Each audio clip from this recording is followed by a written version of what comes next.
शिव पुराण के अनुसार सोमनाथ ज्योतिर्लिंग भगवान शिव का प्रथम ज्योतिर्लिंग है। पुराणों में सोमनाथ ज्योतिर्लिंग की स्थापना से संबंधित कथा इस प्रकार है। जब प्रजापति दक्ष ने अपनी सभी 27 पुत्रियों का विवाह चंद्रमा के साथ कर दिया तो वे बहुत प्रसन्न हुए। पत्नी के रूप में दक्ष कन्याओं को प्राप्त कर चंद्रमा बहुत शोभित हुए और दक्ष कन्याएं भी अपने स्वामी के रूप में चंद्रमा को प्राप्त कर सभी कन्याएं भी इस विवाह से प्रसन्न थीं।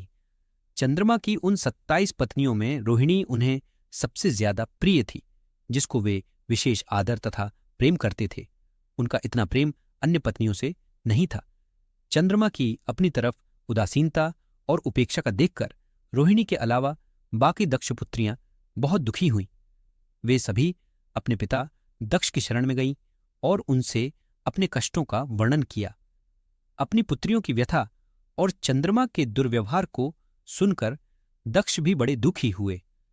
उन्होंने चंद्रमा से भेंट की और शांतिपूर्वक कहा, कलानिधे, तुमने निर्मल व पवित्र कुल में जन्म लिया है, फिर भी तुम अपनी पत्नियों के साथ भेदभावपूर्ण व्यवहार करते हो। तुम्हारे आश्रय में रहने वाली जितनी भी स्त्रियां हैं, उनके प्रति तुम्हारे मन में प्रेम कम और अधिक ऐसा सौतेला व्यवहार क्यों है?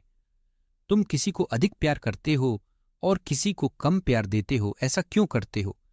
अब तक जो व्यवहार किया है वह ठीक नहीं है, फिर अब आगे ऐसा दुर्व्यवहार तुम्हें नहीं करना चाहिए। जो व्यक्ति आत्मीयजनों के साथ विषमतापूर्ण व्यवहार करता है उसे नरक में जाना पड़ता है। इस प्रकार प्रजापति दक्ष ने अपने दामाद चंद्रमा को प्रेमपूर्वक समझाया और चंद्रमा में सुधार हो जाएगा, ऐसा सोच प्रजापति दक्ष वापस लौट आए। इतना समझाने पर भी चंद्रमा ने अपने ससुर प्रजापति दक्ष की बात नहीं मानी। रोहिणी के प्रति अतिशय आसक्ति के कारण उन्होंने अपने कर्तव्य की अवहेलना की तथा अपनी अन्य पत्नियों का कुछ भी ख्याल नहीं रखा और उन सभी से उदासीन रहे। दोबारा समाचार प्राप्त कर प्रजापति दक्ष बड़े दुखी हुए। वे पुनः चंद्रमा के पास आकर उन्हें उत्तम नीति के द्वारा समझने लगे। दक्ष ने चंद्रमा से न्यायोचित बर्ताव करने की प्रार्थना की। बार बार आग्रह करने पर भी चंद्रमा ने अवहेलनापूर्वक जब दक्ष की बात नहीं मानी, तब उन्होंने चंद्रमा को शाप दे दिया। दक्ष ने कहा कि मेरे आग्रह करने पर भी तुमने मेरी अवज्ञा की है, इसलिए तुम्हें क्षय रोग हो जाए। दक्ष द्वारा शाप देने के साथ ही क्षण भर में चंद्रमा क्षय रोग से ग्रसित हो गए। उनके क्षीण होते ही सर्वत्र हाहाकार मच गया। सभी देवगण तथा आर्षिगण भी चिंतित हो गए। परेशान चंद्रमा ने अपनी अस्वस्थता तथा उसके कारणों की सूचना इंद्र आदि देवताओं तथा अर्षियों को दी। उसके बाद उनकी सहायता के लिए इंद्र आदि देवता तथा वशिष्ठ आदि अर्षिगण ब्रह्मा जी की शरण में गए। ब्रह्मा जी ने उनसे कहा कि जो घटना हो गई है उसे तो भुगतना ही है, क्योंकि दक्ष के निश्चय को पलटा नहीं जा सकता। उसके बाद ब्रह्मा जी ने उन देवताओं को एक उत्तम उपाय बताया। ब्रह्मा जी ने कहा कि चंद्रमा देवताओं के साथ कल्याणकारक शुभ प्रभास क्षेत्र में चले जाएं।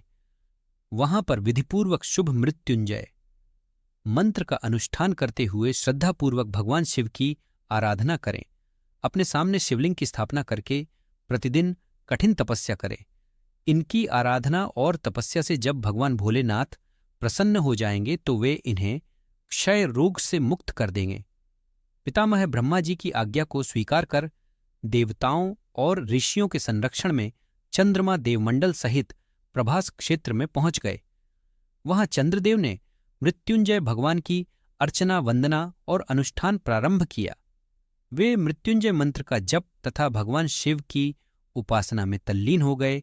ब्रह्मा की ही आज्ञा के अनुसार चंद्रमा ने 6 महीने तक निरंतर तपस्या की और वृषभ ध्वज का पूजन किया।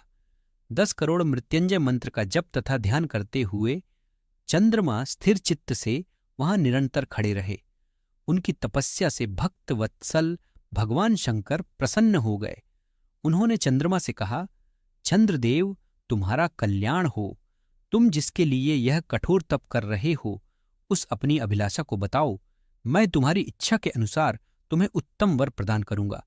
चंद्रमा ने प्रार्थना करते हुए विनयपूर्वक कहा, देवेश्वर, आप मेरे सब अपराधों को क्षमा करें और मेरे शरीर के इस क्षय रोग को दूर कर दें। भगवान शिव ने तपस्या से प्रसन्न होकर चंद्रदेव से वर मांगने के लिए कहा। इस पर चंद्रदेव ने वर मांगा कि हे भगवान, आप मुझे इस श्राप से मुक्त कर दीजिए और मेरे सारे अपराध क्षमा कर दीजिए। इस श्राप को पूरी से समाप्त करना भगवान शिव के लिए भी संभव नहीं था, अतः मध्य का मार्ग निकाला गया। चंद्रदेव, तुम्हारी कला प्रतिदिन एक पक्ष में क्षीण हुआ करेगी, जबकि दूसरे पक्ष में प्रतिदिन वह निरंतर बढ़ती रहेगी। इस प्रकार तुम स्वस्थ और लोक सम्मान के योग्य हो जाओगे। भगवान शिव का कृपा रूपी प्रसाद प्राप्त कर चंद्रदेव बहुत प्रसन्न हुए। उन्होंने भक्तिभावपूर्वक शंकर की स्तुति की। ऐसी स्थिति में निराकार शिव उनकी दृढ़ भक्ति को देखकर साकार लिंग रूप में प्रकट हुए और संसार में सोमनाथ ज्योतिर्लिंग के नाम से प्रसिद्ध हुए।